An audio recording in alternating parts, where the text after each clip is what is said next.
हमें मिलेगा आंसर देने के लिए। सबसे पहले सवाल है अनुवांशिकी शब्द किसने दिया। अनुवांशिकी शब्द है वो किस वैज्ञानिक ने दिया। जेनेटिक्स वर्ड, जो जेनेटिक शब्द है बच्चों सोचो दिमाग लगाओ। अनुवांशिकी शब्द किस वैज्ञानिक ने दिया है। अनुवांशिकी शब्द किस वैज्ञानिक ने दिया है। ठीक है, आपसे क्वेश्चन पूछा गया अनुवांशिकी शब्द किस वैज्ञानिक ने दिया है। मेरे हिसाब से आपका दिमाग उसमें स्ट्राइक कर गया होगा आंसर। ठीक है, तो जैसे अनुवांशिकी शब्द आते ही आप के दिमाग में क्या है, एक वैज्ञानिक है जिसका नाम है विलियम बैटसन।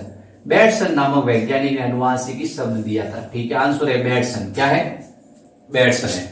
पूछा गया अनुवांशिकी शब्द किसने दिया, तो आपने तुरंत आंसर दे दिया, बैटसन ने दिया। क्या दिया, बैटसन ने। अब बैटसन है उसको एक्चुअल में क्या है, आधुनिक अनुवांशिक विज्ञान का जनक भी कहते हैं। आधुनिक अनुवांशिक विज्ञान का जनक किसको कहते हैं, आधुनिक अनुवांशिक विज्ञान का जनक। ठीक है, father of modern genetics, father of modern genetics. ये भी क्वेश्चन आ जाए मान लो फादर ऑफ मॉडर्न जेनेटिक्स, ये आपके वैसे किताब के अंदर है नहीं तो क्वेश्चन बनेगा नहीं, लेकिन नेट में क्वेश्चन आ सकता है कि फादर ऑफ मॉडर्न जेनेटिक्स कौन है, तो अपने को ध्यान रखना है बैटसन है। क्या है, बैटसन है। अब अगला क्वेश्चन, टाइम दिया बच्चों आपको, आपने उत्तर भी दिया, मेरे हिसाब से दिमाग में आपके क्वेश्चन आ गया होगा। अब अगला क्वेश्चन है अनुवांशिक विज्ञान का जनक कौन है। अगला क्वेश्चन है अनुवांशिक विज्ञान का जनक कौन है। अनुवांशिक विज्ञान का जनक कौन है। ठीक है, यहां आधुनिक शब्द नहीं जुड़ा हुआ है, सिर्फ अनुवांशिक शब्द जुड़ा हुआ है। अनुवांशिक विज्ञान का जनक कौन है। टाइम मिल गया बच्चों, इतना टाइम ही मिलता आंसर करने के लिए। आपके पास 3 घंटे का समय होगा परीक्षा के अंदर, आपको इतना टाइम नहीं देंगे, ज्यादा टाइम नहीं। अपने पास 60 क्वेश्चन है, 70 क्वेश्चन है, तो अपन थोड़े फास्ट चलेंगे। अनुवांशिक विज्ञान का जनक है ग्रेगर जॉन मेंडल। कौन है, Gregor John Mendel. Gregor John Mendel को अनुवांशिक विज्ञान का जनक कहते हैं। तो 2 क्वेश्चन बन गए अपने। पहला अनुवांशिकी शब्द किसने दिया, बैटसन ने दिया। आधुनिक अनुवांशिकी का जनक कौन है, बैटसन है। अनुवांशिक विज्ञान का जनक कौन है, ग्रेगर जॉन मेंडल।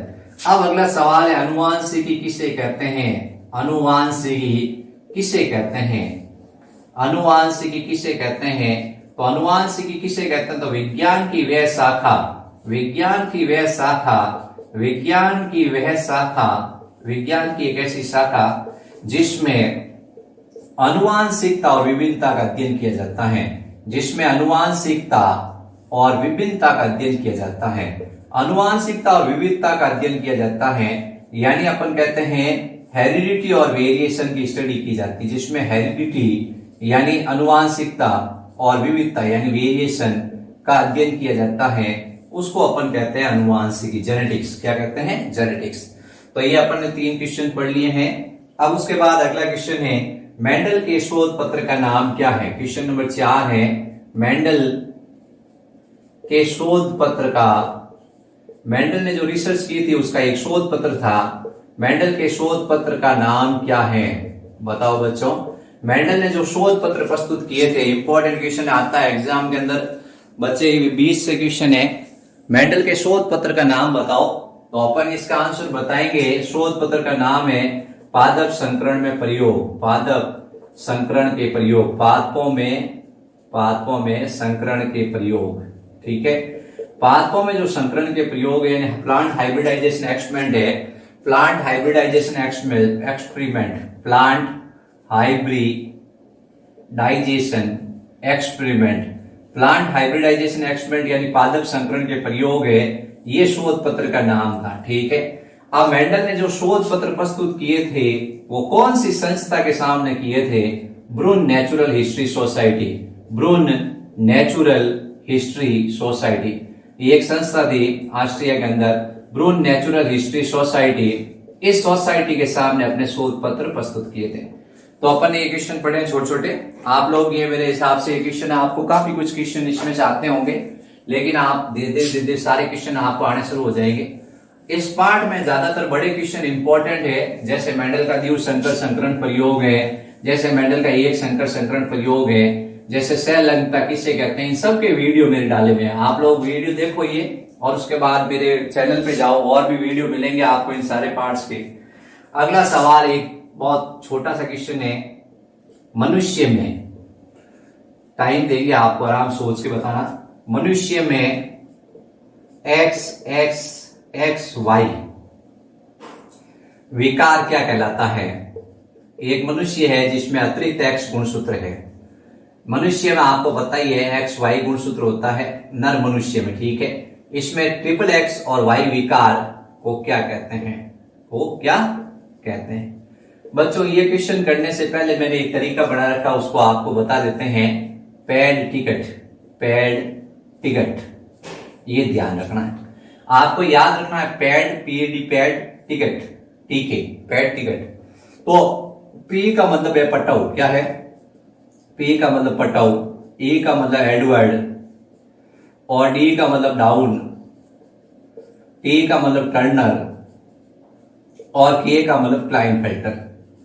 ये 5 बीमारियां हैं आपके गुणसूत्र में परिवर्तन कारण होती हैं। पटाऊ, एडवर्ड, डाउन, टर्नर और क्लाइनफेल्टर। P का मतलब पटाऊ, E का मतलब एडवर्ड, D का मतलब डाउन, T का मतलब टर्नर और K का मतलब क्लाइनफेल्टर। अब ये 13वें गुणसूत्र की अधिकता से होती है पटाऊ, 18वें गुणसूत्र की अधिकता से होती है एडवर्ड, और 21वें गुणसूत्र की अधिकता से होती है डाउन। तो 13, 18, 21 आपको गिनती याद करनी है। 13, 18, 21। फिर इसमें आता है 44 X0, यानी एक X गुणसूत्र की कमी से। इसमें आता है 44 XXY, X गुणसूत्र की अधिकता। ये है 2n+1, एक X गुणसूत्र ज्यादा है। यहां 44 XXXY हो सकता था, यहां 44 XYY हो सकता है। यानी कहने का मतलब है गुणसूत्र की अधिकता होते ही उसको कहेंगे क्लाइनफेल्टर, और गुणसूत्र की कमी होगी 2n-1 होगा, उस कंडीशन में होगी टर्नर। क्या होगी? टर्नर। ये आप तरीका याद रखोगे तो आपके कोई भी क्वेश्चन गलत नहीं होगा। ये क्वेश्चन यहां से बनेंगे बार बार 13वें गुणसूत्र की अधिकता से कौन सी बीमारी, 18वें गुणसूत्र की अधिकता से कौन सी बीमारी, 21वें गुणसूत्र की अधिकता से कौन सी बीमारी, और ये X गुणसूत्र की कमी से कौन सी बीमारी, X गुणसूत्र की अधिकता से कौन सी बीमारी। तो आप कंफ्यूज रहते हो, अकड़ बकड़ खेलते हो, डाउन भरेगा, एडवर्ड भरेगा, पटाऊ भरेगा, टर्नर भरेगा, क्लाइनफेल्टर भरेगा। आपको पैड, PED, पैड टिकट याद रखना है। और फिर 13, 18, 21 गिनती में आता है। फिर 44 X0 और 44 XXY याद रखना है। ये ऐसे सीक्वेंस याद रख लो। अब आपसे इसने XXY पूछा, आप तुरंत बता लोगे कि इसमें 2 X गुणसूत्र ज्यादा है, और X गुणसूत्र ज्यादा होते ही आपका उत्तर होगा क्लाइनफेल्टर सिंड्रोम। ठीक है, कैसे ही सवाल आओ, ये सवाल बहुत इंपॉर्टेंट है। सवाल पुटअप होता है बच्चों से, कोई एग्जाम हो छोटा मोटा पूछ लेते हैं, डाउन सिंड्रोम की अधिकता से कौन सी बीमारी, डाउन सिंड्रोम किस गुणसूत्र की अधिकता से 21वें की, 18वें गुणसूत्र की अधिकता से क्या है, एडवर्ड। एक आपको ये ध्यान रखना है, मनुष्य में XXXY विकार को क्या कहते हैं? आपका आंसर होगा क्लाइनफेल्टर सिंड्रोम। क्या होगा? Klinefelter syndrome. अब है क्राइडू-चैट बीमारी। क्राइडू-चैट भी बीमारी आपके कोर्स में है। ये 5 बीमारियों के अलावा एक बीमारी और है जिसका नाम है क्राइडू-चैट। बच्चा बिल्ली की तरह रोता है, क्राइडू-चैट। क्राइडू-चैट बीमारी है वो कौन से गुणसूत्र की कमी या अधिकता या क्या होता है? तो 5वें गुणसूत्र का विलोपन होगा। जो 5वां गुणसूत्र है उसकी एक भुजा है वो टूट जाएगी। 5वें गुणसूत्र के विलोपन के कारण ये बीमारी होती है। बच्चों ध्यान रखना है, 5वें गुणसूत्र में विलोपन के कारण क्या होगा? जैसे ये गुणसूत्र 5वां है, इस 5वें गुणसूत्र की ये भुजा है, ये भुजा टूट जाएगी। अपने को पता है 5वां गुणसूत्र कितने हैं? 2 है। कितने हैं? 2 है। ये 5वां गुणसूत्र की 2 भुजाएं हैं। ये 5वां एक व्यक्ति में 2 है, एक गुणसूत्र की भुजा टूट जाती हैं। तो 5वें गुणसूत्र में जैसे ही विलोपन होगा तो ये बीमारी होगी। इसमें बच्चा बिल्ली की तरह रोएगा, क्राइडू-चैट। तो आपको बताना है ये बीमारी किस गुणसूत्र के कारण? 5वें गुणसूत्र के कारण होती है। ठीक है,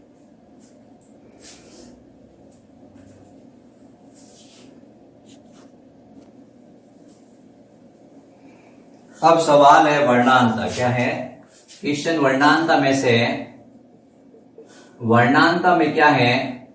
वर्णांता मतलब होता है जो रंगों के प्रति अंधा हो, कलर ब्लाइंडनेस। नाम से ही पता चलता था, वर्ण मतलब होता है रंग और अंधता मतलब होता अंधा। वर्ण मतलब रंगों के प्रति जो अंधा होता है उसको कहते हैं वर्णांता। तो कलर ब्लाइंडनेस क्या है? तो कलर ब्लाइंडनेस आते ही आपका दिमाग तुरंत हो जाएगा। अब इसमें क्वेश्चन क्या पूछा है, सबसे अधिक वर्णांतता पाई जाती है, सबसे अधिक वर्णांतता कौन से रंग के प्रति पाई जाती है, सबसे अधिक वर्णांतता पाई जाती है। इसमें ऑप्शन है लाल वर्णांतता, हरा वर्णांतता, नीला वर्णांतता और गुलाबी वर्णांतता। बताओ बच्चों क्या होगा आंसर, मारो टिप्पा। आप लोगों को पता ही है सबसे ज्यादा वर्णांतता होती है लाल रंग के प्रति, इसके प्रति लाल रंग के प्रति वर्णांतता होती है। लाल और हरे में अंतर नहीं कर सकता है, लाल और हरे में अंतर नहीं कर सकता है, लाल और हरे में अंतर नहीं कर सकता है। अब मैं आपकी वर्णांतता उसका टेस्ट ले लेता हूं, आपको वर्णांतता है कि नहीं है। आप लोग मुझे कमेंट बॉक्स में अगर सही बता दोगे तो पता चल जाएगा कि आपको वर्णांतता है कि नहीं है। ये रेलवे की परीक्षा में ऐसे होता है, इस तरह का एक पेपर होता है, इस पेपर में ये ऐसे टिप्पणियां होती है, ठीक है। अब ये टिप आपको दिख रहा है, ये हरा हरा, सब बच्चों को दिख रहा है, ठीक है, ये हरा हरा है। लाल और हरे में आप अंतर कर पाते हो नहीं कर पाते हो, ये इस तरह से हरा हरा है। अब मैं क्या करूंगा, इसमें एक लाल अक्षर लिखूंगा, आपको वर्णांतता है कि नहीं है पता चल जाएगा। अगर आप सही कमेंट बॉक्स में उत्तर लिख दोगे तो मुझे पता चल जाएगा मैंने क्या लिखा है, बच्चे को पता है कि नहीं है मैंने क्या लिख। एक मिनट बच्चों, मैं आपको क्या ऐसे लिखता हूं, नहीं तो आप लोग पहचान लोगे सर क्या लिख रहे हैं, ठीक है।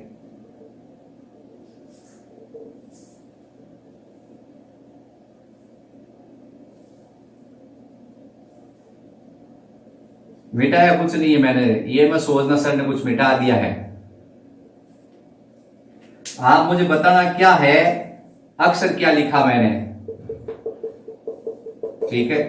अगर आप सही पहचान लोगे तो इसका मतलब आपको क्या है बताओ, ये लाल रंग से लिखा हुआ क्या है। आप कमेंट बॉक्स में लिख देना, मैं इसका उत्तर नहीं लिखूंगा, ठीक है। लाल और हरे रंग की वर्णांतता में आप बताओगे, लाल रंग की वर्णांतता क्या होती है, सर्वाधिक होती है। यानी लाल रंग में वो कलर में क्या करता है, डिफरेंस नहीं कर पाता है, ठीक है। बताओ ये कौन सा अक्षर है, ये बताओ कौन सा अक्षर है, आपको आंसर लिखना है, ठीक है। अब उसके बाद में अगला सवाल है, मनुष्य में कितने प्रकार के गुणसूत्र होते हैं, मनुष्य में कितने प्रकार के गुणसूत्र होते हैं, मनुष्य में कितने प्रकार के गुणसूत्र होते हैं। मनुष्य में 2 प्रकार के गुणसूत्र होते हैं, ठीक है। पहला गुणसूत्र होता है जिसको कहते हैं आलिंग गुणसूत्र, यानी ऑटोसोम, क्या है ऑटोसोम है। और दूसरा है जिसका नाम है लिंग गुणसूत्र, लिंग गुणसूत्र यानी एलोसोम, एलोसोम। मनुष्य में 2 तरह के गुणसूत्र होते हैं। आलिंग गुणसूत्र का एक नाम और होता है, नाम और है दैहिक गुणसूत्र, क्या है दैहिक गुणसूत्र है। आलिंग गुणसूत्र का एक और नाम है जिसको अपन दैहिक गुणसूत्र कहते हैं, और लिंग गुणसूत्र इसको एलोसोम कहते हैं, एलोसोम के नाम से जानते हैं, ठीक है। इसका एक और नाम है सेक्स क्रोमोसोम, क्या है सेक्स क्रोमोसोम है। ये XX और XY होते हैं। XX तो होते हैं मादा के अंदर और XY होते हैं पुरुष में। सवाल है कितने प्रकार के गुणसूत्र हैं, और दैहिक गुणसूत्र होते हैं 44 यानी 22 जोड़ी। ये 22 जोड़ी नर और मादा दोनों में समान होते हैं। ये शारीरिक लक्षणों का नियंत्रण करते हैं, जो कायिक लक्षण है उसका नियंत्रण करते हैं। तो अपने सवाल सीधा सा इसने पुटअप किया है। सवाल ये है कि भाई मनुष्य में कितने प्रकार के गुणसूत्र है। मनुष्य में 2 प्रकार के गुणसूत्र है। आलिंग गुणसूत्र को ऑटोसोम कहते हैं, दैहिक गुणसूत्र कहते हैं या कायिक गुणसूत्र कहते हैं, और दूसरे लिंग गुणसूत्र होते हैं एलोसोम। ये XX तो होते हैं मादा में और XY होते हैं पुरुष में। इसको अपन कहते हैं लिंग गुणसूत्र, क्या कहते हैं लिंग गुणसूत्र कहते हैं। ये अपने को ध्यान रखना है। तो वर्णांतता सबसे अधिक कौन से रंग के प्रति होती है, वर्णांतता आपको बताना है सबसे ज्यादा होती है लाल रंग के प्रति। कौन से रंग के प्रति, लाल रंग है उसके प्रति सबसे ज्यादा वर्णांतता होती है, ठीक है। अगला कितने प्रकार गुणसूत्र है वो अपने हो गया क्लियर। फिर उसके बाद नेक्स्ट क्वेश्चन है अपने, डाउन सिंड्रोम में गुणसूत्रों की संख्या कितनी हो जाती है। बताओ गुणसूत्र बढ़ते हैं, डाउन सिंड्रोम में कम होते हैं। आपको ट्रिक याद है तो आप आंसर याद कर लोगे। डाउन सिंड्रोम मतलब क्या होगा, सवाल अपने सिंपल सा सवाल है, सवाल बिल्कुल सिंपल है। डाउन सिंड्रोम में गुणसूत्रों की संख्या कितनी होती है, डाउन सिंड्रोम में गुणसूत्रों की संख्या कितनी होती है? गुणसूत्रों की संख्या कितनी होती है? डाउन सिंड्रोम का एक और नाम है, इसको मैंगोलिज्म बीमारी भी कहते हैं। इसको क्या कहते हैं? मैंगोलिज्म बीमारी भी कहते हैं। इसमें 21वें गुणसूत्र की अधिकता होती है।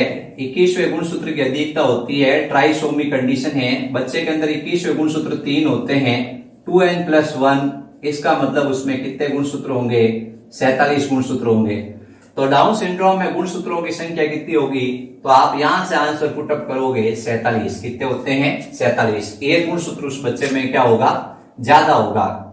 अगला सवाल है, किन्हीं दो अनुवांशिक रोगों के नाम लिखो। बहुत सरल क्वेश्चन है। किन्हीं दो अनुवांशिक रोगों के नाम लिखो। किन्हीं दो अनुवांशिक रोगों के नाम लिखो। अगला क्वेश्चन है, किन्हीं दो अनुवांशिक रोगों के नाम लिखो। कोई दो अनुवांशिक रोग है, उनके नाम लिखो। बच्चों बताओ क्या रोगों के नाम है? आपको पता होंगे शायद, बहुत इजी रोग है। सबसे पहले वर्णांता, क्या है? दूसरा हीमोफीलिया। हीमोफीलिया जो एक जनक से दूसरे जनक में जाते हैं, वर्णांता हीमोफीलिया है।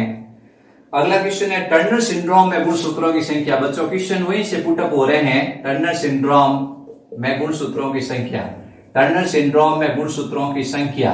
टर्नर सिंड्रोम में गुणसूत्रों की संख्या बताओ बच्चों कितनी होती है? टर्नर सिंड्रोम में गुणसूत्रों की संख्या मैंने वो तरीका बताया था, पैटिगट। क्या बताया था? पैटिगट। इसमें क्या होगा? 13वादिक। इसमें क्या होगा? 18वादिक। इसमें क्या? 21वादिक। इसमें एक एक्स गुणसूत्र कम है, 44x0, और इसमें है 44xxy। ये है क्लाइनफेल्टर, ये है टर्नर। तो टर्नर में गुणसूत्रों की संख्या क्या होगी? 45। कितनी होगी? 45 हो जाएगी। यानी 2n-1 होगा 44x0। 44 और ये कितने होते हैं? 45। तो आंसर होगा 45 गुणसूत्र। अब अगला सवाल है, क्लाइनफेल्टर के कोई दो लक्षण बताओ। जो क्लाइनफेल्टर बीमारी है, क्लाइनफेल्टर बीमारी जिस व्यक्ति को होती है उसमें कोई दो लक्षण बताओ। ठीक है, तो क्लाइनफेल्टर बीमारी में ये क्या है? ये आदमी है। इसमें गुणसूत्र है 44xxy। ठीक है, इसमें एक एक्स गुणसूत्र ज्यादा है। क्या होगा? इसकी लंबाई ज्यादा होगी। क्या होगी? लंबाई ज्यादा होगी, लंबा ज्यादा होगा। लड़कियों की तरह स्तन होंगे, यानी इसमें स्तन विकसित हो जाएंगे। एक्स गुणसूत्र जो ज्यादा है वो क्या करेगा? महिलाओं के लक्षण लाएगा। महिलाओं की तरह इसमें स्तन विकसित हो जाएंगे। आवाज महिलाओं की तरह हो जाएगी, यानी द्वितीयक लैंगिक लक्षण है वो महिलाओं की तरह उत्पन्न हो जाएंगे। ठीक है, इसमें जननबद्धता उत्पन्न होगी, ये बांझ होगा। ठीक है, ये अपने को ध्यान रखना है। तो क्लाइनफेल्टर के कोई दो लक्षण आप बता दोगे। ये पुरुष होगा, लेकिन आपको लगेगा कि आप बोलेगा जैसे लगेगा, आप फोन पे बात करोगे जैसे लगेगा महिला से बात कर रहे हो, और जब फोन काटोगे सामने आएगा जैसे लगेगा पुरुष है। क्या है?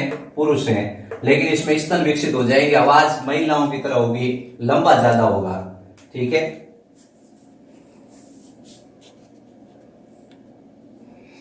और अगला क्वेश्चन है, मेंडल के 3 शिष्यों के नाम। मेंडल के 3 शिष्यों के नाम बताओ जिसने मेंडल के नियमों की वापस खोज की थी। बताओ बच्चों क्या है मेंडल के 3 शिष्यों के नाम।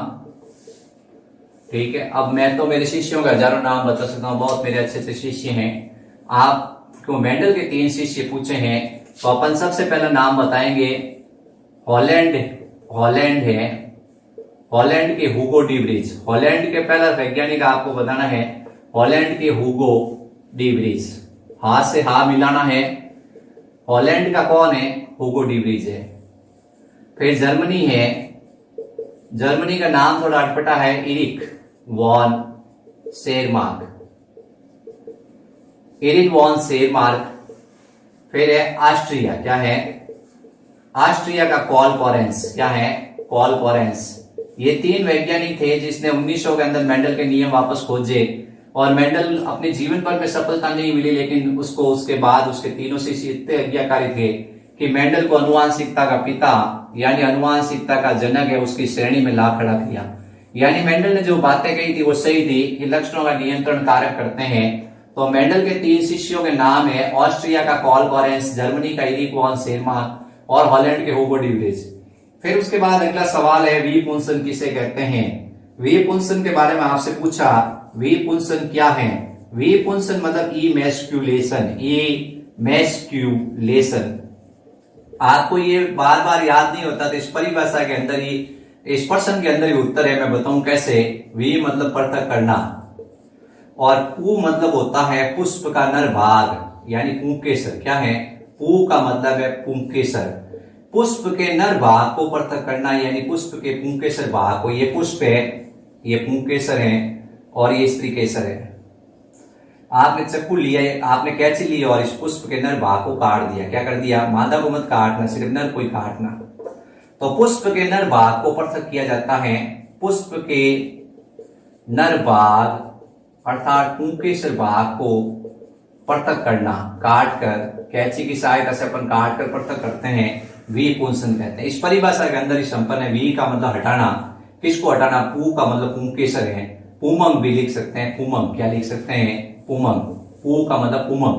पुष्प के नर भाग पुमंग को हटाना, पुरुष, पुरुष, पू मतलब पुरुष, पुष्प के नर भाग को हटाना। फिर मेंडल के द्विव संकर संकरण का लक्षण प्रारूप और जीनी प्रारूप लिखो। मेंडल का द्विव संकर संकरण है, जो मेंडल है उसका द्विव संकर संकरण है। मेंडल के द्विव संकर संकरण का लक्षण प्रारूप और जीनी प्रारूप लिखो। तो मेंडल के द्विव संकर संकरण का लक्षण प्रारूप आपको बताते हैं, बहुत सरल है बच्चों, आप आंसर लिखो, और जीनी प्रारूप है उसको भी लिखो। तो लक्षण प्रारूप होगा 9:3:3:3:1 और जीनी प्रारूप होगा 12:12:24:12:1।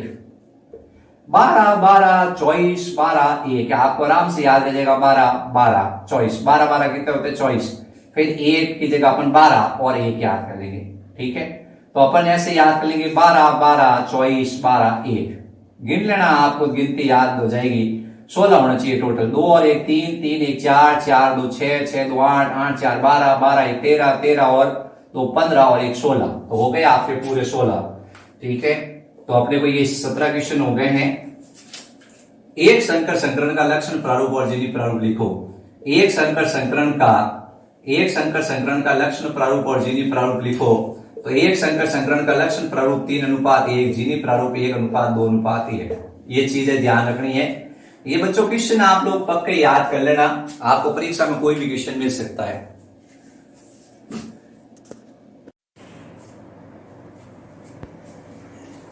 अगला क्वेश्चन है, मेंडल के नियमों के नाम लिखो। मेंडल के कौन कौन से नियम थे?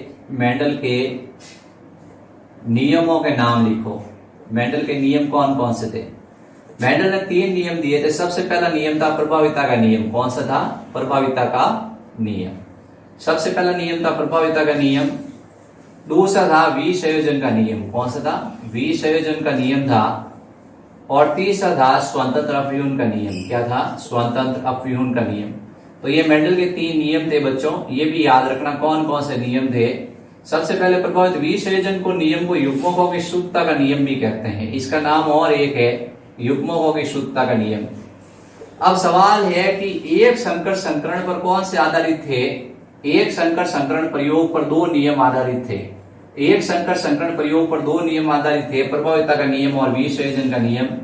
और मेंडल के द्विव संकर संकरण प्रयोग पर, मेंडल के द्विव संकर संकरण प्रयोग पर कौन सा नियम आधारित था? स्वतंत्र अपव्यूहन का नियम। ठीक है, अब सवाल है बिल्कुल इजी है, आप लोग इस प्रश्न का उत्तर जरूर देना। क्वेश्चन है, मनुष्य में कौन कौन से अनुवांशिक रोगों के जीन अप्रभावी होते हैं? मनुष्य में कौन कौन से रोगों के, मनुष्य में कौन कौन से रोगों के, मनुष्य में कौन कौन से रोगों के जीन अप्रभावी होते हैं? क्वेश्चन पूछा गया, मनुष्य में कौन कौन से रोगों के जीन अप्रभावी होते हैं, यानी जो जीन अपने आप को व्यक्त नहीं करते हैं, कौन कौन से रोगों के हैं। सबसे पहला है, 3 रोग के नाम दे रखे हैं। एक तो वर्णांतता का जीन अप्रभावी होता है। ठीक है, दूसरा हीमोफीलिया जीन है, उसका अप्रभावी होता है। वर्णांतता है, हीमोफीलिया है। ठीक है, वर्णांतता है, हीमोफीलिया है। और तीसरा है जिसका नाम है मंदबुद्धि। क्या है? मंदबुद्धि। तो ये 3 आपको याद रखने हैं। पहला हीमोफीलिया, दूसरा वर्णांतता, तीसरा मंदबुद्धि। मंदबुद्धि। एक और है मधुमेह। क्या है? मधुमेह। ये चारों ऐसी बीमारियां हैं, मधुमेह जिसको डायबिटीज कहते हैं, इनके जीन अप्रभावी होते हैं। ठीक है, क्वेश्चन पूछा कि कौन कौन सी बीमारियों के जीन अप्रभावी होते हैं, तो ये आपको ध्यान रखना है। अगला क्वेश्चन है मेंडल के विसंयोजन नियम के दो महत्व लिखो। जो विसंयोजन है, विसंयोजन नियम है ये, इसके दो महत्व पूछे कि विसंयोजन नियम के दो महत्व बताओ। तो सबसे पहला महत्व है इससे जीन संकल्पना की पुष्टि होती है, यानी इससे जीन संकल्पना धारणा की पुष्टि होती है। इस नियम से ये पता चलता है कि जीन क्या होते हैं, जीन लक्षणों का निर्धारण करते हैं। दूसरा ये है कि जीवों में लक्षणों का नियंत्रण जीन द्वारा होता है। दूसरा महत्व ये पता चलता है जीवों में लक्षणों का नियंत्रण, जीवों में लक्षणों का नियंत्रण जीन द्वारा होता है। तीसरा इसमें विसंयोजन मतलब पृथक्करण का नियम, युग्मक बनते समय कारक पृथक हो जाते हैं। युग्मक बनते समय कारक पृथक हो जाते हैं। युग्मक बनते समय कारक या जीन क्या हो जाते हैं, पृथक हो जाते हैं। ठीक है। फिर उसके बाद इसका एक नियम और है कि जीन वंशागति की इकाई है, जीन वंशागति की इकाई है। ये चार महत्व बता दिए, मान लो 2 की जगह 4 आ जाए कि विसंयोजन नियम के महत्व बताओ, तो सबसे पहले जीन संकल्पना धारणा का प्रतिपादन होता है। दूसरा जीवों में लक्षण नियंत्रण जीन द्वारा होते हैं। युग्मक बनते समय कारक या जीन पृथक हो जाते हैं और जीन वंशागति की इकाई है। ये 4 पॉइंट अपने को याद रखने हैं। ठीक है, ये अपन बताएंगे विसंयोजन। अब मेंडल के नियम के दो महत्व पूछे। अगला क्वेश्चन है मेंडल के नियमों के दो महत्व बताओ। अगला क्वेश्चन है मेंडल के नियमों का महत्व बताइए कि मेंडल के नियम का महत्व क्या है। मेंडल के नियमों का महत्व, मेंडल के नियमों के महत्व। तो सबसे पहला महत्व है जंतुओं में नस्ल सुधार के लिए इसका उपयोग किया जाता है। जंतुओं में नस्ल सुधार की जाती है। ठीक है। दूसरा है पादपों की उन्नत किस्मों का निर्माण किया जाता है। पादपों की उन्नत किस्मों का निर्माण किया जाता है। तीसरा इसकी सहायता से रोग प्रतिरोधक पादप बनाए जाते हैं। उच्च उत्पादन क्षमता वाले पादप बनाए जाते हैं। उच्च उत्पादन क्षमता वाले पादप बनाए जाते हैं, रोग प्रतिरोधक पादप बनाए जाते हैं। इसके अलावा अपन कहते हैं बड़े आकार के फलों का निर्माण किया जाता है। बड़े आकार व गुणवत्ता वाले फलों का निर्माण किया जाता है। गुणवत्ता वाले फलों का निर्माण किया जाता है। ठीक है। तो मेंडल के नियमों का सबसे पहले महत्व है जंतु नस्ल सुधार। दूसरा है पादप की उन्नत किस्मों का निर्माण।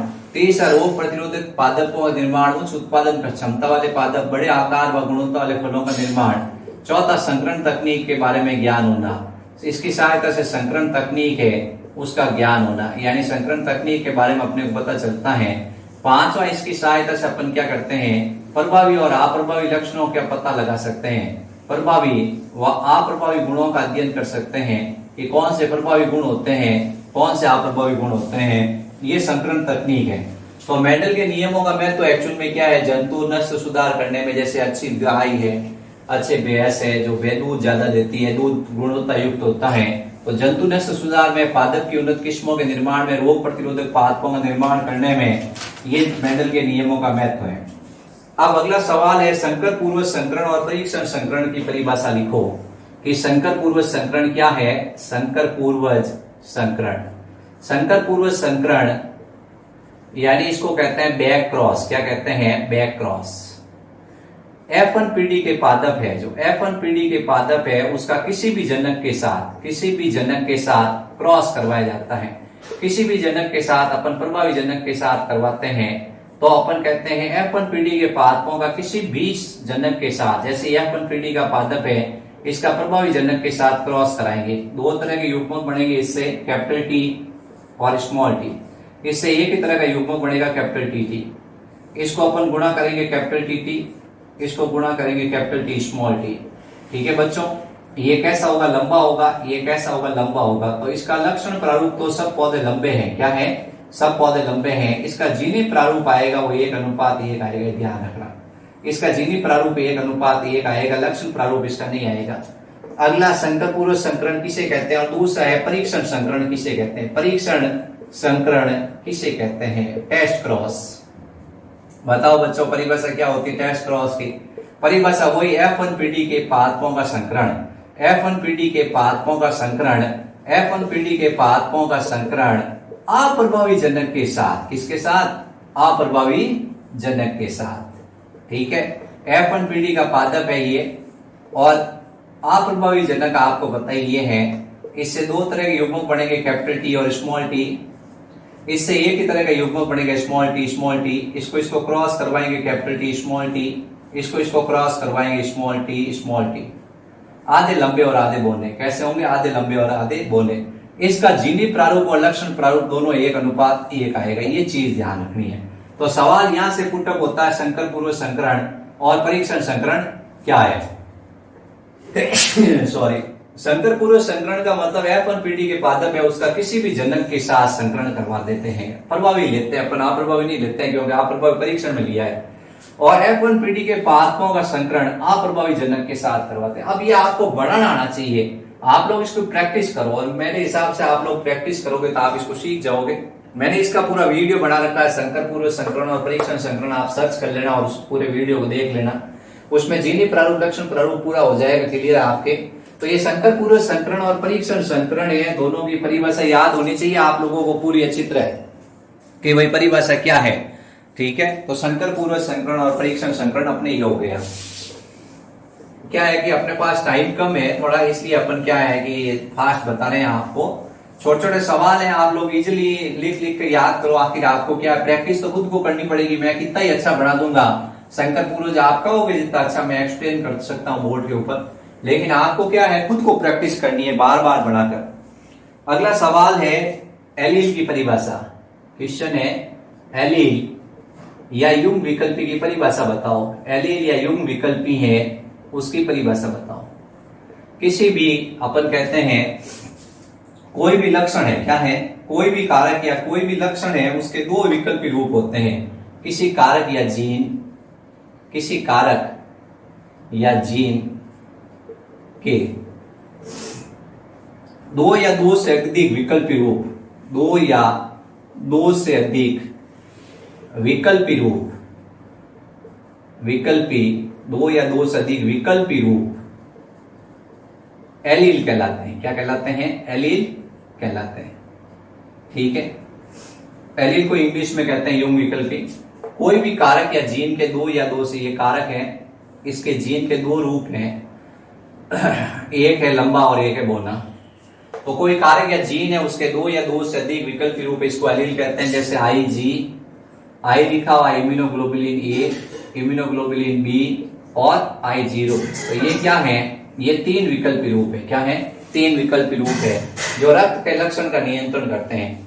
अब अगला सवाल है समयुग्मनजी और विषम युग्मनजी किसे कहते हैं। समयुग्मनजी यानी होमोजाइगस, होमोजाइगस, होमोजाइगस और विषम युग्मनजी मतलब होता है हेट्रोजाइगस। समयुग्मनजी और विषम युग्मनजी किसे कहते हैं, जैसे मान लो किसी भी कारक, कोई भी जीव है, उसके अंदर किसी लक्षण का नियंत्रण करने वाले दोनों कारक समान होते हैं। किसी भी लक्षण का नियंत्रण करने वाले दोनों कारक समान होते हैं तो उसको कहते हैं समयुग्मनजी। और किसी भी लक्षण का नियंत्रण करने वाले दोनों कारक भिन्न भिन्न होते हैं तो उसको कहते हैं विषम युग्मनजी। यानी किसी लक्षण या गुण के लिए एक समान एलील होते हैं। किसी लक्षण या गुण के लिए, किसी लक्षण या गुण के लिए, किसी लक्षण या गुण के लिए एक समान एलील होते हैं। एक समान क्या होते हैं, एलील होते हैं, तब उसको क्या कहते हैं, समयुग्मनजी। किसी लक्षण या गुण के लिए, किसी लक्षण या गुण के लिए भिन्न भिन्न एलील्स होते हैं। क्या होते हैं, भिन्न भिन्न एलील्स होते हैं तो उसको कहते हैं विषम युग्मनजी। मैंने एक ये बनाया है कैपिटल टी स्मॉल टी, बताओ ये समयुग्मनजी है या विषम युग्मनजी। एक कैपिटल वाई बनाया है, बताओ ये समयुग्मनजी है या विषम युग्मनजी। ये आपको बताना है दोनों कारक समान है और इसमें दोनों कारक भिन्न भिन्न है। ये समयुग्मनजी कौन सा इसमें से और विषम युग्मनजी कौन सा, आप लोग मुझे आंसर दे देना। अगला क्वेश्चन है संकरण किसे कहते हैं। अगला क्वेश्चन अपने सामने संकरण, हाइब्रिडाइजेशन। हाइब्रिडाइजेशन किसे कहते हैं बच्चों, बताओ संकरण किसे कहते हैं। संकरण की परिभाषा पूछी इन्होंने कि संकरण किसे कहते हैं। क्वेश्चन नंबर 25वां है, संकरण किसे कहते हैं।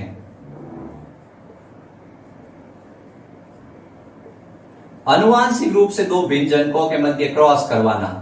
आनुवांशिक रूप से, आनुवांशिक रूप से दो भिन्न जनकों के मध्य क्रॉस करवाना संकरण कहलाता है। आनुवांशिक रूप से दो भिन्न जनकों के मध्य क्रॉस करवाना क्या कहलाता है? संकरण। यानी अपन कहते हैं अलग अलग जातियों की अलग अलग प्रजातियां होती हैं, विभिन्न प्रजातियों के जनकों के बीच में क्रॉस करवाना, विभिन्न प्रजातियों के जीवों के मध्य क्रॉस करवाना क्या कहलाता है? संकरण। अगला है व्युत्क्रम क्रॉस किसे कहते हैं? व्युत्क्रम क्रॉस किसे कहते हैं? व्युत्क्रम क्रॉस किसे कहते हैं? तो व्युत्क्रम क्रॉस में अपन ने क्या है, जैसे ये लंबा पुरुष लिया और बोनी स्त्री ली, इनके मध्य संकरण करवाया। लंबा पुरुष और बोनी स्त्री के मध्य अपन ने क्या करवाया है? जनन करवाया है। इस बार अपन ने क्या कर दिया है? बोनी स्त्री और लंबा पुरुष ले लिया। जैसे ही अपन क्या करते हैं, जो लिंग है उस लिंग के अंदर जो लक्षण है उनको परिवर्तित कर देते हैं, तो उसको कहते हैं रेसिप्रोकल क्रॉस। माता पिता के लिंग उत्क्रमित कर दिए जाते हैं। परिभाषा है माता पिता के लिंग उत्क्रमित कर दिए जाते हैं, उत्क्रमित कर दिए जाते हैं। इसको कहते हैं व्युत्क्रम क्रॉस। व्युत्क्रम क्रॉस क्या है? पहले आपने लंबा पुरुष लिया, बोनी स्त्री ली, उनकी शादी करवाई, बच्चे कैसे पैदा हुए आपने देखा, फिर आपने क्या कर दिया? उनके लिंग को उत्क्रमित कर दिया। यानी इस बार स्त्री है उसको बोनी ले लिया और पुरुष कैसा ले लिया? लंबा ले लिया, उसके बीच में क्रॉस करवाया, उसको कहते हैं व्युत्क्रम क्रॉस। अगला है एक दंपति के 5 लड़कियां हैं। एक दंपति के क्या हैं? 5 लड़कियां हैं। एक दंपति है उसके 5 लड़कियां हैं। इसका उत्तर मैं नहीं बताऊंगा, उत्तर आपको खुद को मुझे कमेंट बॉक्स में बताना है। एक दंपति के 5 लड़कियां हैं, छठी लड़का होने की संभावना होगी। छठी लड़का होने की संभावना होगी। जो छठी संतान है वो लड़का होने की संभावना होगी। पहला है 100% कि इस बार लड़का ही होगा। दूसरा है 75% कि इस बार लड़का ही होगा। तीसरा है 50% कि इस बार लड़का ही होगा। चौथा ये है 25% कि इस बार लड़का होगा। आप मुझे चारों में से कोई एक उत्तर बताना कमेंट बॉक्स में, मैं उत्तर नहीं बताऊंगा इसका। जीवाणु कोशिका या प्रोकैरियोटिक कोशिका में गुणसूत्रों की संख्या कितनी होती है? जीवाणु कोशिका या प्रोकैरियोटिक कोशिका में गुणसूत्रों की संख्या कितनी होती है? ये आपके क्या है, डाउटफुल क्वेश्चन है, उसमें एक आपको आंसर बताना है। इसमें जीवाणु वर्तुल होता है, ये भी ध्यान रखना है। जीवाणु कोशिका या प्रोकैरियोटिक कोशिका में गुणसूत्र की संख्या पूछे तो आपको एक बतानी है, और आकार पूछे तो वर्तुल। ये कोशिका में मुक्त रूप से क्या होता है? विद्यमान होता है। ये कोशिका में क्या होगा? मुक्त रूप से विद्यमान होगा। तो बच्चों ये क्वेश्चन मेरे हिसाब से आप लोगों को पसंद आ रहे होंगे, आप लोगों को उत्तर भी पता होंगे शायद। मेरे हिसाब से ऐसा नहीं हो सकता कि आपको उत्तर नहीं आते हैं।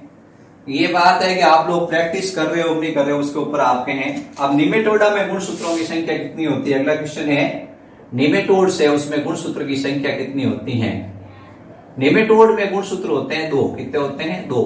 प्रोटोजोआ में गुणसूत्रों की संख्या 1600 तक हो सकती है। जैसे रेडियोलेजियन प्रोटोजोआ होते हैं उसमें 1600 तक गुणसूत्र होते हैं। डीएनए से कौन सा प्रोटीन संबंधित होता है? डीएनए से कौन सा प्रोटीन संबंधित होता है? डीएनए से कौन सा प्रोटीन संबंधित होता है? Stone protein, non stone protein. उत्तर है स्टोन व नॉन स्टोन प्रोटीन। ये सिर्फ यूकैरियोटिक कोशिका में पाए जाते हैं बच्चों, ध्यान रखना। ये सिर्फ किस में पाए जाते हैं? यूकैरियोटिक कोशिका के अंदर पाए जाते हैं। अगला सवाल है कैरियोटाइप क्या है? अगला सवाल है कैरियोटाइप क्या है? कैरियोटाइप क्या है? कैरियोटाइप क्या है? यानी कैरियोटाइप को कहते हैं गुणसूत्र प्रारूप। क्या कहते हैं? गुणसूत्र प्रारूप। एक्चुअल में क्या होते हैं? मनुष्य के अंदर 46 गुणसूत्र होते हैं। उनको उनके आकार के अनुसार व्यवस्थित किया जाता है। उनको उनके आकार के अनुसार व्यवस्थित किया जाता है। गुणसूत्रों को उनके आकार के अनुसार व्यवस्थित करना क्या कहलाता है? कैरियोटाइप।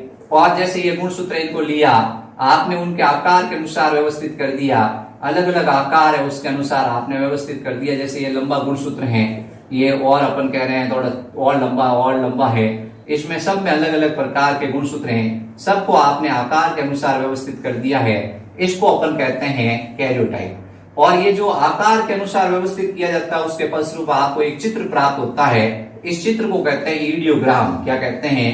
ईडियोग्राम। ये भी याद रखना, ये क्वेश्चन आता है। ईडियोग्राम क्या है? तो ईडियोग्राम का मतलब है गुणसूत्री आलेख। क्या है? गुणसूत्री आलेख। गुणसूत्री आलेख मतलब क्या होता है? गुणसूत्रों को उनके आकार के अनुसार व्यवस्थित करना कैरियोटाइप कहलाता है।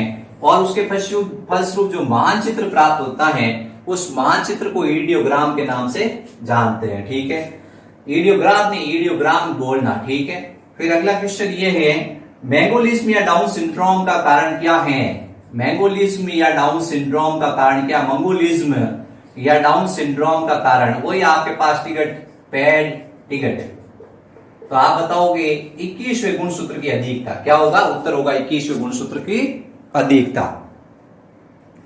अगला क्वेश्चन है, सहलग्नता शब्द किसने दिया और खोज किसने दी?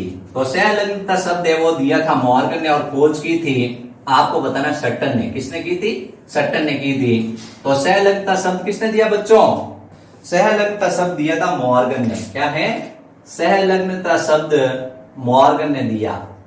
सहलग्नता शब्द किसने दिया? मॉर्गन ने। और सहलग्नता की खोज किसने की? खोज आपको बताना है सट्टन ने। किसने की थी? सट्टन नामक वैज्ञानिक ने। मीठी मटर का वानस्पतिक नाम। मीठी मटर का मटर का तो पाइसम सेटाइवम है। मीठी मटर का वानस्पतिक नाम बताओ। लेथाइरस, लेथाइरस ओडोरोटस, ओडोरेटस। लेथाइरस ओडोरेटस किसका नाम है? मीठी मटर का वनस्पतिक नाम है। फल मक्खी का आपको वनस्पतिक नाम बताना है, जंतु वैज्ञानिक नाम बताना है, क्या होता है। फिर उसके बाद अगला क्वेश्चन है, जीन विनिमय कब होता है? जीन विनिमय कब होता है? जीन विनिमय कब होता है? पहला ऑप्शन है लैक्टोटीन अवस्था में। कौन सी अवस्था में? लैक्टोटीन। दूसरा ऑप्शन है पैकाइटीन अवस्था, पैकाइटीन अवस्था। तीसरा ऑप्शन है जाइगोटीन अवस्था, जाइगोटीन अवस्था। चौथी अवस्था है डिप्लोटीन अवस्था। बताओ बच्चों क्या उत्तर होगा? इसको कहते हैं स्थूल सूत्र अवस्था, स्थूल सूत्र अवस्था पैकाइटीन को। ठीक है, तो स्थूल सूत्र अवस्था के अंदर क्या होता है आपको बताना है कि जीन विनिमय होता है। फल मक्खी का उत्तर मिल गया बच्चों, ड्रोसोफिला मेलेनोगास्टर, ड्रोसोफिला मेलेनोगास्टर। ये अपने को नाम याद रखना है। अगला सवाल है, जीन विनिमय कब होता है? जीन विनिमय पैकाइटीन अवस्था में होता है। पैकाइटीन अवस्था किसकी? अर्धसूत्री विभाजन प्रथम की, अर्धसूत्री विभाजन प्रथम की, प्रोफेज फर्स्ट की पैकाइटीन अवस्था में होता है। अब अगला सवाल है, एक ऑटोसोमल गुणसूत्र दोष का नाम लिखिए। एक होते हैं लिंग गुणसूत्र, लिंग सहलग्न रोग, लिंग सहलग्न रोग, यानी कि एलोसोम सेक्स लिंग बीमारी है, उसका नाम है हीमोफीलिया वर्णांता। क्या है? हीमोफीलिया वर्णांता। अगला सवाल ये आपसे पूछा लिंग सहलग्न रोग के नाम। इसी तरह से ऑटोसोमल रोग के नाम, ऑटोसोमल रोग के नाम है सिकल सेल एनीमिया। क्या है? Sickle cell anaemia. याद रह जाएगा बच्चों, सिकल सेल एनीमिया ऑटोसोमल है। एक ऑटोसोमल गुणसूत्री दोष का नाम लिखो, उत्तर होगा सिकल सेल एनीमिया। अब उसके बाद नेक्स्ट क्वेश्चन है, काइएज्मा क्या है? एक क्वेश्चन और बीच में रह गया। मानव में 21वें गुणसूत्र की ट्राइसोमी के कारण, मानव में 21वें गुणसूत्र की ट्राइसोमी के कारण कौन सा रोग होता है? 21वें गुणसूत्र की ट्राइसोमी के कारण आपको बताइए वही तरीका पैड टिकट। 21वें का क्या होगा? Down syndrome. क्या होगा? Down syndrome. काइएज्मा क्या है? काइएज्मा क्या है? तो जीन विनिमय जिस बिंदु या स्थान से होता है, जीन विनिमय जिस बिंदु या स्थान से होता है उस स्थान को क्या कहते हैं? काइएज्मा कहते हैं। जीन विनिमय यानी जिस स्थान, जिस बिंदु से क्रॉसिंग ओवर होता है, जिस बिंदु से जीन विनिमय या क्रॉसिंग ओवर होता है, जिस बिंदु से जीन विनिमय या क्रॉसिंग ओवर होता है, जिस बिंदु से जीन विनिमय या क्रॉसिंग ओवर होता है उसको क्या कहते हैं? काई एजमा कहते हैं। ठीक है, अगला सवाल है जीन विनिमय और सहलग्नता की परिभाषा लिखिए। जीन विनिमय और सहलग्नता की परिभाषा लिखिए। जीन विनिमय और सहलग्नता किसे कहते हैं? तो आपको बताना है समजात गुणसूत्र के समान गुणसूत्रीय खंडों के आदान प्रदान की क्रिया को, समजात गुणसूत्र के समान गुणसूत्रीय खंडों के आदान प्रदान की क्रिया को, समजात गुणसूत्र के समान गुणसूत्रीय खंडों के आदान प्रदान की क्रिया को क्या कहते हैं? जीन विनिमय। समजात गुणसूत्र के समान गुणसूत्रीय खंडों के आदान प्रदान की क्रिया को जीन विनिमय। और सहलग्नता का मतलब है जीनों के साथ साथ रहने की प्रवृत्ति, जीनों के साथ साथ रहने की प्रवृत्ति, जीनों के साथ साथ रहने की प्रवृत्ति और एक साथ प्रकट होने की प्रवृत्ति। जीनों के साथ साथ रहने की प्रवृत्ति और एक साथ प्रकट होने की पर क्या कहते हैं? सहलग्नता के नाम से जानते हैं।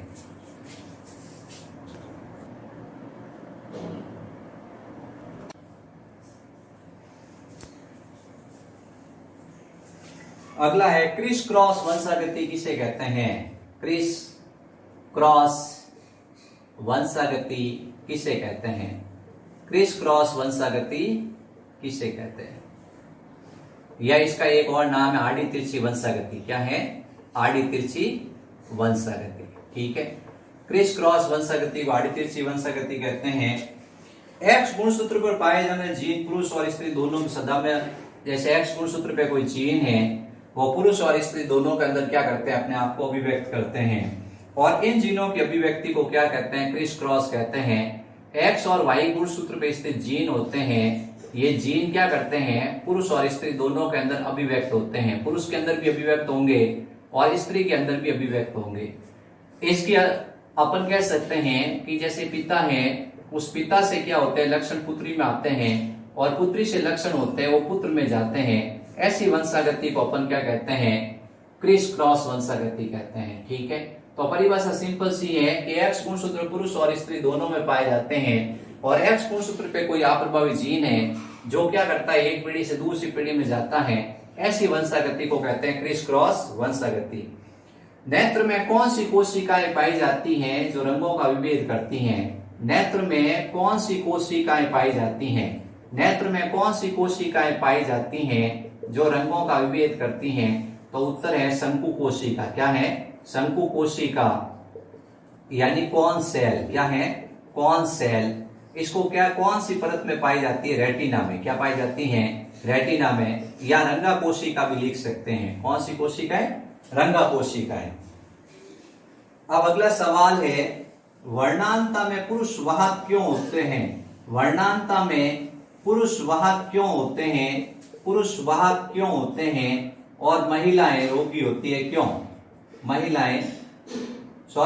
पुरुष रोगी होते हैं और महिलाएं वाहक होती है क्यों? महिला में एक्स गुणसूत्र 2 होते हैं और पुरुष में एक ही एक्स गुणसूत्र होता है।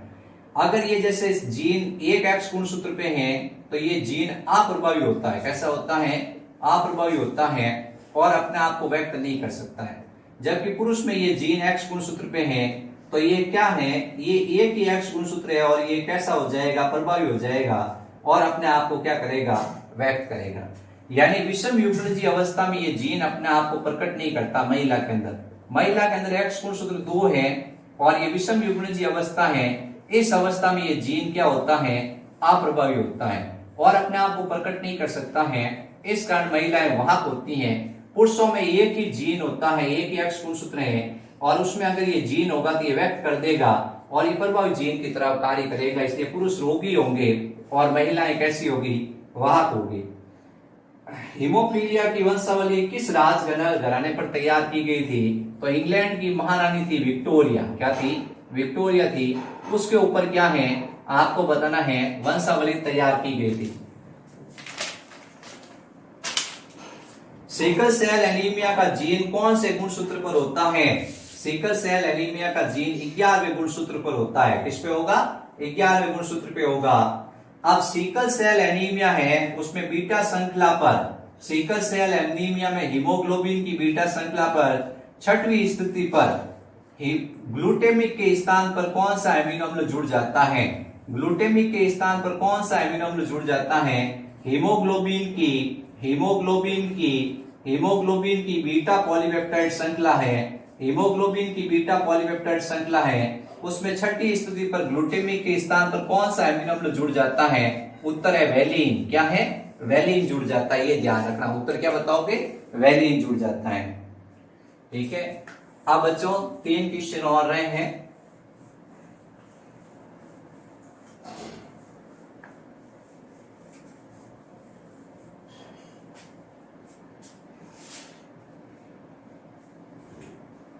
अगला सवाल है, सिकल सेल एनीमिया जिस बच्चे को होता है वो मलेरिया रोग क्यों नहीं होता है? सिकल सेल एनीमिया से ग्रसित बच्चे हैं, उनको मलेरिया रोग क्यों नहीं होता? यानी उनको मलेरिया रोग क्यों नहीं होगा? उनको मलेरिया रोग क्यों नहीं होगा? तो आपको एक्सप्लेन करना, उनको मलेरिया इसलिए नहीं होगा क्योंकि उसमें आधी हीमोग्लोबिन, आधी आरबीसी कैसी होती है? Sickle cell.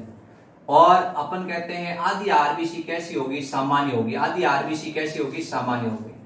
तो ये जो मलेरिया का परजीवी होता है इस आरबीसी के अंदर पनप नहीं सकता, इस आरबी के अंदर, ये आरबीसी के अंदर पनप नहीं सकता है। सिकल सेल एनीमिया ये जो ग्रसित बच्चे हैं, जो अपन कहते हैं वाहक बच्चे हैं, वो एक्चुअल में क्या है, इनमें आधी आरबीसी कैसी होती है आपको बताना है। सिकल सेल होती है, आधी आरबीसी नॉर्मल होती है। इस आरबीसी के अंदर ये मलेरिया का परजीवी पनप नहीं पाता है, जिसके कारण इसकी वृद्धि नहीं होती है और इस बच्चे को कभी भी मलेरिया नहीं होता है। तो आपको बताना आधी आरबीसी सामान्य होती है और आधी आरबीसी कैसी होती है? हाशियाकार। आधी आरबीसी हाशियाकार होने के कारण उसमें सिकल सेल एनीमिया का ये जो मलेरिया परजीवी है वो इस आरबीसी के अंदर पनप नहीं सकता है। इसके कारण क्या होता है ये आपको बताना है कि इसको मलेरिया रोग नहीं होता है। अब ये फिनाइल क्यूटोन्यूरिया रोग है, उसकी एक समीकरण आपको याद रखनी है। फिनाइल क्यूटोन्यूरिया रोग है, ये भी एक ऑटोसोमल रोग है। कैसा है? फिनाइल क्यूटोन्यूरिया रोग भी एक ऑटोसोमल रोग है। इसमें आयु बढ़ने के साथ क्या होती है? मानसिक मंदता आ जाती है। ये फिनाइल एलानिन है। क्या है? फिनाइल एलानिन एमिनो अम्ल होता है। ये किसमें बदलता है? टायरोसिन में। किसमें बदलता है? टायरोसिन में।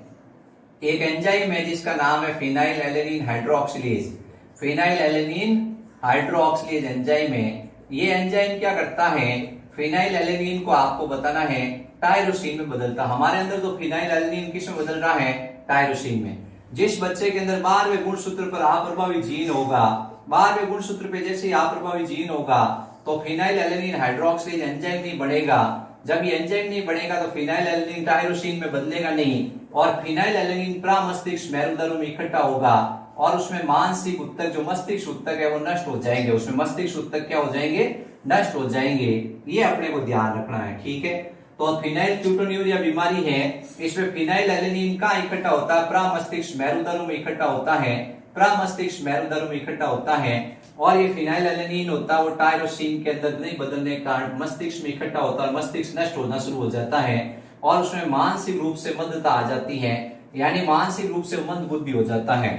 अब इसमें जो बड़े क्वेश्चन है वो आपको लिखा दूं मैं, आप लोग लिख लो आराम से। पहला सवाल है मेंडल की सफलता के 4 कारण। मैं बोलूं और आप लोग लिख लेना। इसमें मैंने करीब 21 सवाल बड़े बढ़ाए हैं। 21 सवाल है। कितने हैं? 21 सवाल है। अगर आपको चाहिए तो आपको मैं ये बोल देता हूं 21 सवाल है, अपने 5 मिनट लगेंगे। क्वेश्चन बिल्कुल इजी है, आप लोग इनको पक्का याद कर लेना, आपके पूरे मार्क्स आ जाएंगे इसमें। मेंडल की सफलता के कारण, पहला क्वेश्चन है मेंडल की सफलता के कारण कि भाई मेंडल की सफलता के कारण लिखो। दूसरा क्वेश्चन है हीमोफीलिया रोग किस प्रकार का रोग है, इसके लक्षण लिखो। हीमोफीलिया रोग किस प्रकार का रोग है, इसके लक्षण लिखो। हीमोफीलिया रोग किस प्रकार का रोग है, इसका लक्षण लिखो। मेंडल के पृथक्करण नियम समझाओ। मेंडल के नियमों को समझाओ। पृथक्करण तीनों नियम याद हो जाएंगे। मेंडल के नियमों को समझाओ। अगला क्वेश्चन है मेंडल ने जिन 7 लक्षणों का चुनाव किया था, मेंडल ने मटर के जिन 7 लक्षणों का चुनाव किया था उनके बारे में लिखना है। सिकल सेल एनीमिया रोग को समझाओ। सिकल सेल एनीमिया रोग को समझाओ। अगला क्वेश्चन है सहलंगता की खोज किसने की और इसको परिभाषित करते हुए इसके प्रकार। सहलंगता, इसकी परिभाषा और इसके प्रकार। ठीक है, अगला सवाल है टर्नर सिंड्रोम का गुणसूत्रीय संघटक और एक विकारी व्यक्ति के लक्षण। पुरुषों में किस असामान्य गुणसूत्र, क्लाइनफेल्टर सिंड्रोम। फिर उसके बाद मेंडल की संकरण तकनीक क्या है, मेंडल की संकरण तकनीक क्या है, मेंडल की संकरण तकनीक क्या है, इसके बारे में आपसे क्वेश्चन पूछा जा सकता है, मेंडल की संकरण तकनीक क्या है।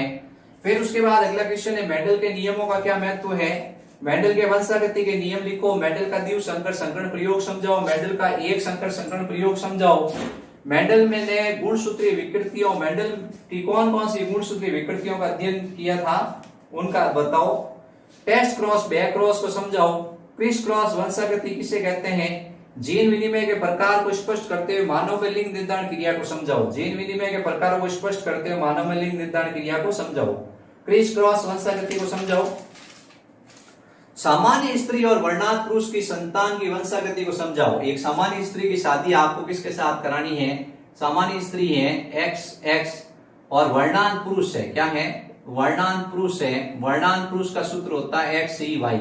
इनकी आपको क्या करनी है, इनकी वंशागति को समझाना है, ठीक है, वर्णांतर रोग की वंशागति समझानी है। मेंडल ने मटर के पादप का चयन क्यों किया ये आपको बता ही दिया मैंने क्वेश्चन, तो ये सारे क्वेश्चन है, इनको याद कर लेना आप लोग लिख कर। थैंक यू बच्चों, आप प्लीज वीडियो को लाइक सब्सक्राइब और शेयर जरूर करें, और कोई समस्या हो तो मुझे कमेंट बॉक्स में जरूर लिखें। Thank you.